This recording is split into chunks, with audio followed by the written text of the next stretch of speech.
PressBox writer Tim Richardson takes you inside the world of sports business with the PressBox Sports Business Report, sponsored by Natty Boh Gear, only PressBoxOnline.com. And welcome back to Inside PressBox. With me now is Tim Richardson.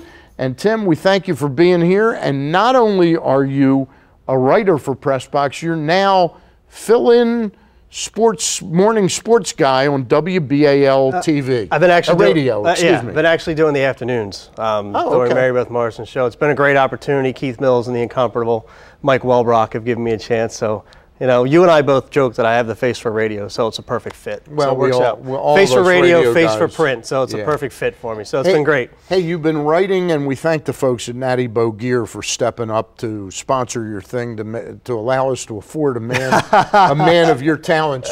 But seriously, you've been writing some good columns, both online at PressBoxOnline.com and in the paper each month on sports business. They're very well read. The numbers are very high on what you've been writing.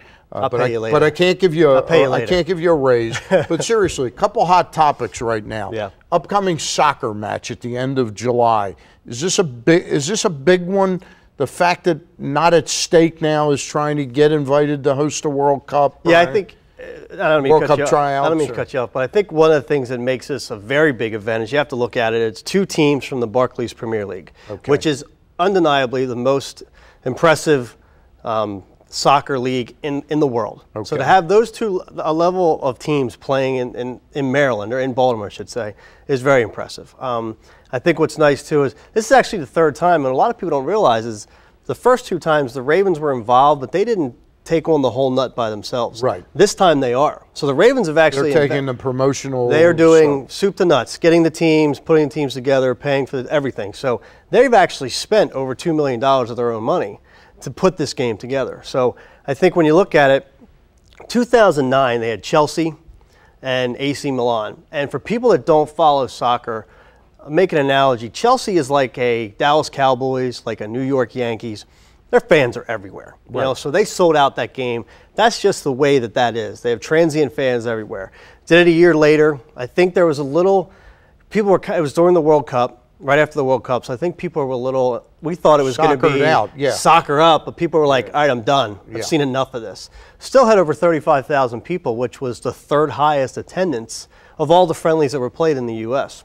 And now there's this game coming up on the 28th. And I think what's interesting, too, is that there's a local connection as well outside the Ravens. Tottenham, it's the Tottenham Hotspur against Liverpool. Tottenham is actually sponsored by Under Armour. Under Armour will provide the kits, which means the uniforms, and they'll sell the fan merchandise and things like that. So there's a nice tie to it.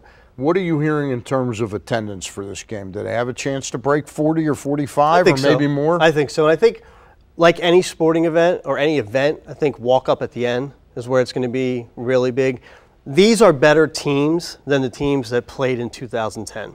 They're not better teams than the teams that played in 2009, but I think it's still, to have a Barclays Premier League playing in Baltimore is amazing. Okay. That's top-notch soccer. There's talk again about trying to get the big Midsummer's Classic here. Yep. You talked to Terry Hazeltine. You wrote about it. When are they aiming to bring the baseball All-Star Game back to Baltimore? They had actually tried to get it for 2014 to tie it into the War of 1812 celebration, Star Spangled Banner, et cetera, but it was already kind of off the books. But 2016, Greg Bader of the Orioles has already confirmed at the off-season the Orioles submitted their bid. And what's great about it is there's a lot of due diligence that Major League Baseball does. You know, once you're in a team that's been accepted as your bid, Marla Miller, who's the Senior Vice President of Special Events, her group actually sits down with the team, and there's actually a manual that teams have to fill out, everything from hotel rooms, convention center space, you know, nightlife, the whole 9 yards that they fill out, you know. So, and what's nice is Terry and his group had done kind of all of that already when Baltimore qualified as one of the possible host areas for the World Cup. Yeah. So all that's in place. The recent improvements to Oriole Park make this area very attractive. Plenty of hotel rooms. The one thing that might be an issue is convention center space. The last two places that hosted it, out like Anaheim, for example, is 3 times the size of what we have. But Tom Noonan, those folks, they'll make it all work. All right.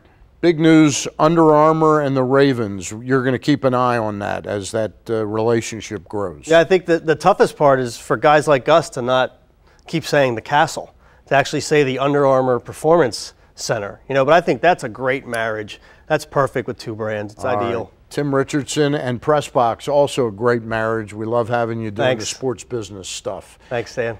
Don't go away. When we return, the spirits of the Sports Legends Museum come alive next with PressBox writer Charlie Vassalero, so stay tuned. Go to MarylandGaming.net right now for all the latest news and information on Maryland casinos, the Maryland Lottery, and Maryland Horse Racing. That's MarylandGaming.net, powered by PressBox.